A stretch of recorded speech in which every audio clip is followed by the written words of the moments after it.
Winthrop Niles Kellogg, 1898 to 1972. Raising a chimpanzee and a baby together, which resembles which?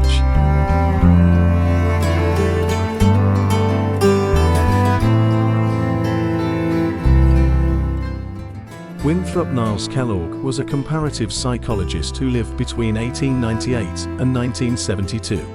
As implied by his field of study, this branch of science attempts to understand the foundations of psychology and ethology, animal behavior, by comparing the behaviors of different animals. Initially conducting research on dog behaviors and conditioning, Kellogg later extended his studies to include snakes, mice, rats, and birds. Subsequently, he made an unusual and radical decision to study primates. The experiment he envisioned was quite extreme, raising a tailless monkey, such as a chimpanzee, alongside a human baby to examine the mutual influence of their behaviors.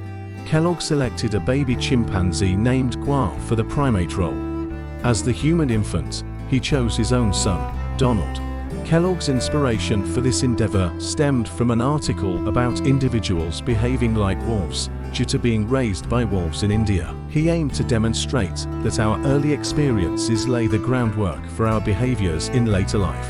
However, Kellogg was aware that placing a child in a low-level environment for upbringing would be unethical and illegal. Therefore, he decided to do the opposite. Attempt to force a chimpanzee to live like humans in a normal human environment. While some previous studies had explored similar ideas, Kellogg believed they were not rigorous and disciplined enough. Previous experiments did not aim for the animal to live 100% like a human, and even the researchers did not fully believe in it. Kellogg sought to break this barrier by accomplishing the unprecedented. For the experiment, he moved with his family to Florida, where he met a 1-year-old female chimpanzee named Gua, who was the subject of postdoctoral researcher Carlyle Jacobsen''s work. Plans were made for Gua to live with Kellogg's 10-month-old son, Donald, and the experiment commenced. Gua was dressed like Donald, sat at the table for meals, was bathed and trained, just like a human child. Kellogg conducted analyses frequently to test the developmental qualities of both infants. As expected, Gua was growing faster than Donald, as human development is much slower and more prolonged. Consequently, Gua learned certain behaviors earlier than Donald. Over time, Gua became less dependent on humans and more independent, while Donald remained reliant on his parents. Gua rapidly acquired human abilities and could behave in daily life like an ordinary person. However, she failed to meet Kellogg's expectations, particularly in her reluctance to attempt using human language.